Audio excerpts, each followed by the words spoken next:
Before we left for Christmas break, we covered all methods to solve systems of equations. So the first way that we learned them was to graph them. And where do you find the answer? Where they intersect each other. And it's the coordinate where they intersect, okay? So what you're going to do is you're going to graph each system. So let's look at number 1. You can either graph using your calculator's y= button, or you can graph with slope and y-intercept. I'm going to do slope and y-intercept. So the first one, what is the slope?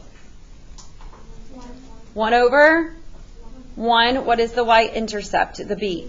2. So I'm going to go to the y-axis at 2, and I'm going to put a dot. I'm going to rise up 1, right 1. And I'm going to put as many dots as I can. I could also go down 1, left 1. That way I can see that point of intersection. I am going to connect the dots to make a straight line.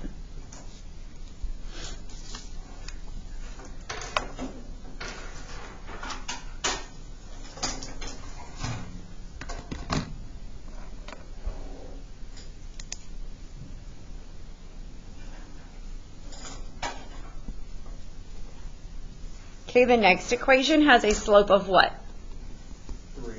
3 over 1. Good. What's the y-intercept? -2. So I'm going to go to the y-axis to -2, put a dot. I'm going to go up 3, right 1. And I already see the intersection.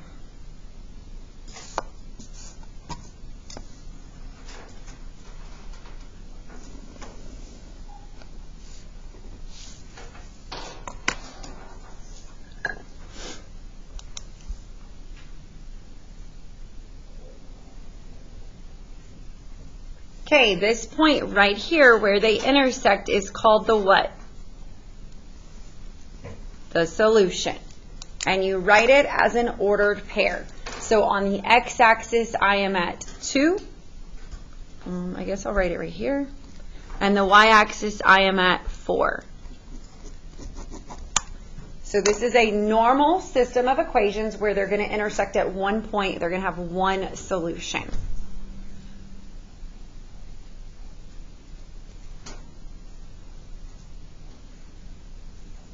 Okay, look at the second example. Tell me about their slopes. Their slopes are the same. Their y-intercepts are different. What kind of lines are these going to be? These are going to be parallel lines. Therefore, they will never touch, and the answer will be no solution. Let's quickly graph it. Don't do it all like crazy. I have 2 over 1 and a y-intercept of 3. So up 2, right 1, just do a couple of dots because you already know they're parallel lines and they're not going to intersect. And then go ahead and do the second one. Same slope, 2 over 1, but with a y-intercept of 1.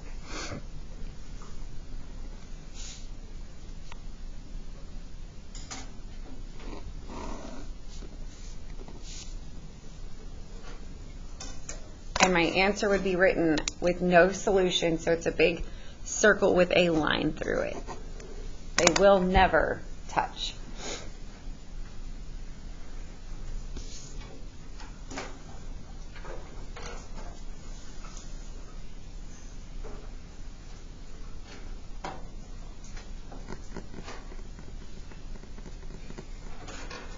I'm going to change the next one to do one more of a certain situation.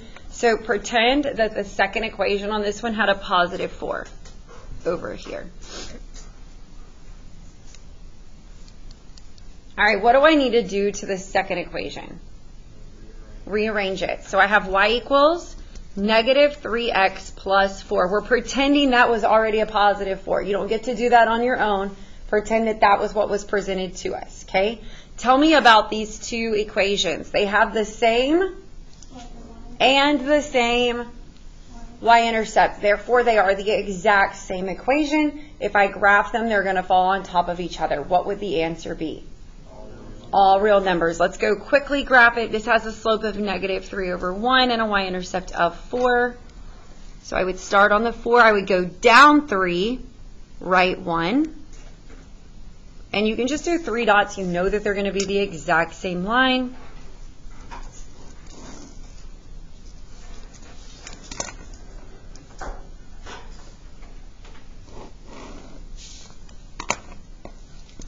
And again, my answer would be all real numbers or infinite solutions, however you want to word that. Any questions on graphing to solve for the answer? Okay, go down to the bottom. Now we're going to use the substitution method. The substitution method is where you have to isolate one of the equation's variables and then plug in for the other equation. Now, the first example that they've given us, the equations are already isolated for y, yes? So you get to choose which one to use. It does not matter. This is already isolated for y, so I'm simply going to take this value and plug it in for the value of y, because it's saying the value of y is x minus 4. Are we good? Okay, so I have x minus 4 equals negative x minus 6. Now I can solve for the value of x.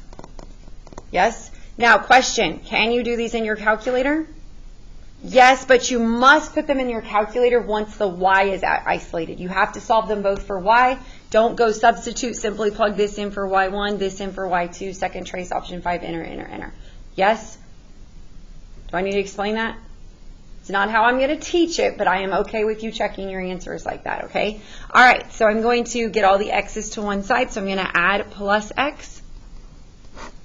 1x plus 1x is 2x minus 4 equals negative 6. And then I'm going to add 4 to both sides. So I have 2x equals negative 2. And then I'm going to divide by 2, and I get x equals negative 1. I can now plug this back into either equation. Which one do y'all think is probably easier to use? The bottom one, because this one has a negative x, which is a double negative. I'm going to just avoid that so I don't make a mistake. So I have the value of y is x, which is negative 1, minus 4. So the value of y is what? Negative 5. So my answer is negative 1, negative 5.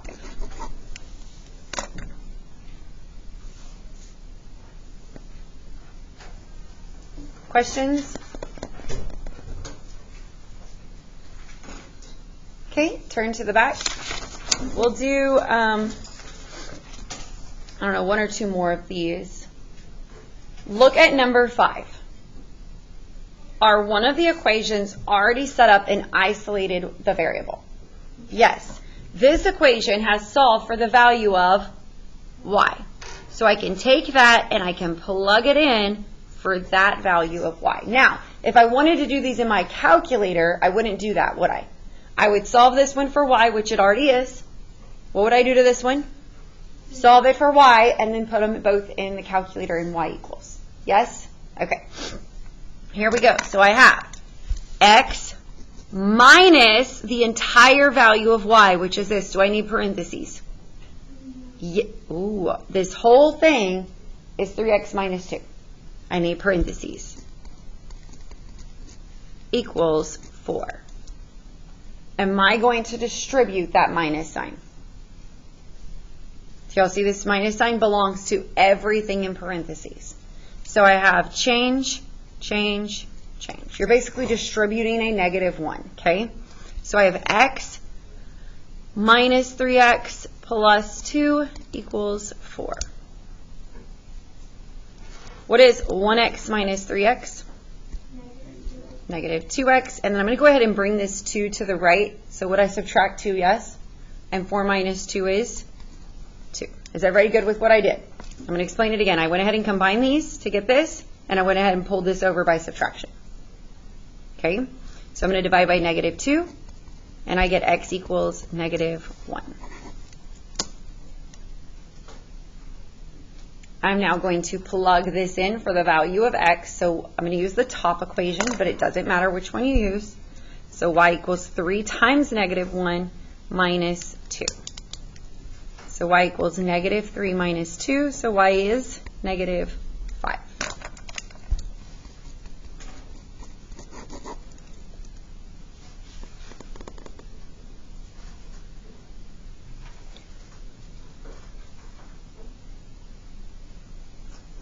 Look at number 6. Are they both set up to just put them in your calculator? Let's just do that just to refresh our memory. So everybody go to your calculator. Okay, go to y equals. Type in the first equation, so 2x minus 10. The second equation is 4x minus 8. Now what do I hit? Second trace, option 5. Remember not to touch it while it's graphing because it will freeze your calculator up. And then simply enter, enter, enter until you see the words intersection, and there's your answer. The value of x is negative 1. The value of y is negative 12. Remember, you can only put it in your calculator if they're both solved for y. So if you wanted to do 7 in your calculator, this one's already set up, but this one you would have to solve for y by dividing everything by 2, and then you can put it in your y equals button. Are y'all okay with that? Does anybody have a question? Okay, it's going to be different. All right, let's go on to elimination. To use elimination method, you don't want them in y equals mx plus b form. You want them in standard form, right? And you want them stacked on top of each other. You are going to combine them by addition to eliminate a variable. So look at number 8. Is it set up to eliminate something? No. So you're going to have to make an equivalent equation to eliminate. So let's look at this. If I multiply this equation by 2, would this become a negative 4 right here? Yes. So I'm going to rewrite this one over here. So I have 4x plus 3y equals negative 5. And now I'm going to write the equivalent equation for this one by multiplying by 2. So I have negative 4x minus 4y, plus 4y, I don't know where I got that from, equals 12. Y'all check me if you see me do anything wrong. Okay, what is going to eliminate? The x's. Okay, what is 3 plus 4? 7y. And what is negative 5 plus 12? Positive 7. I divide by 7 and I get y equals 1.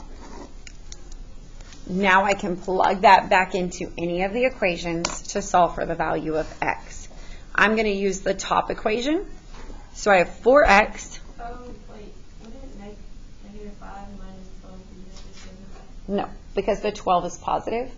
It holds the greater value. So it's just 12 minus 5. It was multiplied by a positive 2. You good? Okay. All right, so I have 4x plus 3 times 1 equals negative 5. So I have 4x plus 3 equals negative 5. I'm going to subtract 3. I get 4x equals negative 8. I'm going to divide by 4, and I get x equals negative 2. So my answer is negative 2, positive 1.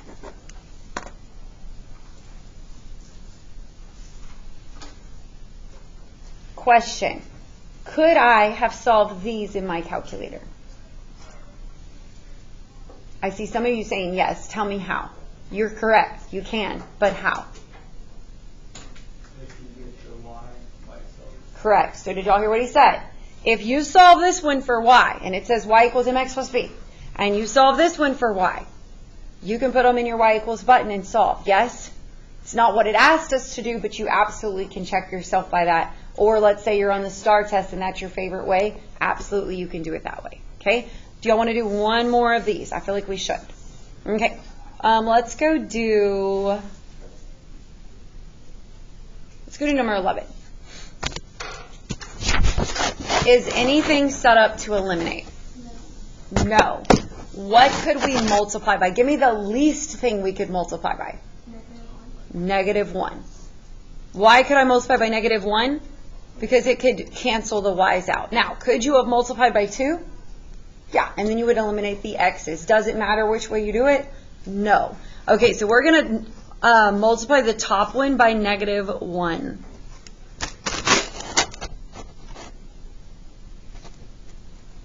So I have 2x minus 2y equals negative 6. And then I'm going to stack it with the bottom one.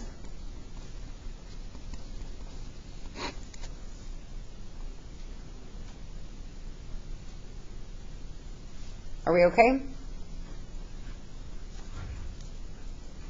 Are we okay? Okay. So I have 6x. This cancels out, equals negative 11. So I'm definitely going to get a fraction on this.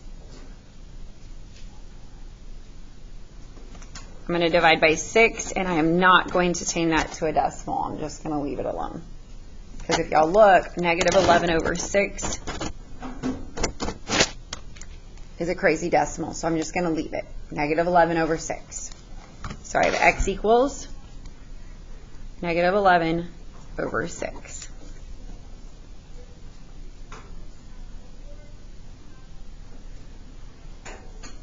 Okay, I'm going to plug this back in for the value of x. So I'm going to come right here and plug it in. So I have 4 times negative 11 over 6 plus 2y equals negative 5. All right, let's see if we can do this in our head. I know y'all know how to do it in your calculator. Can I simplify 4 over 6? Y'all know how to cross simplify, right? So if this is over 1, yes or no?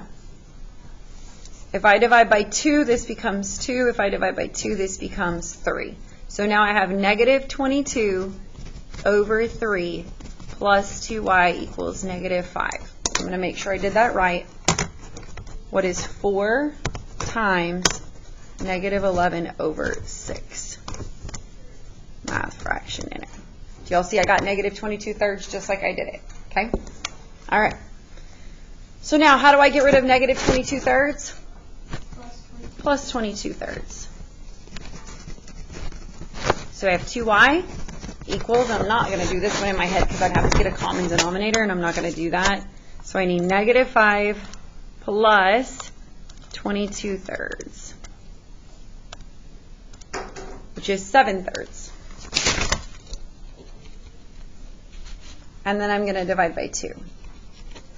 So 7 thirds divided by 2, and I already have it in my calculator, so 7 thirds divided by 2 is 7/6. That was not a fun one, but it's not a problem. On that one, if I was on my EOC, I would go rearrange these to y equals and put them in my calculator just to check myself, because it gave me crazy answers. And I would put them in my calculator. And then I write it as negative 11 over 6 and 7/6. All right, let me pass out your assignment.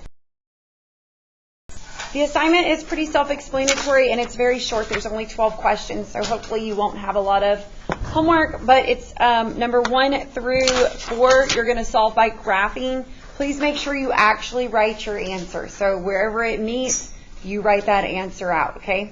Flip to the back. 5 through 8, you're going to solve by substitution. So you need to isolate the variable first. So look at number 5.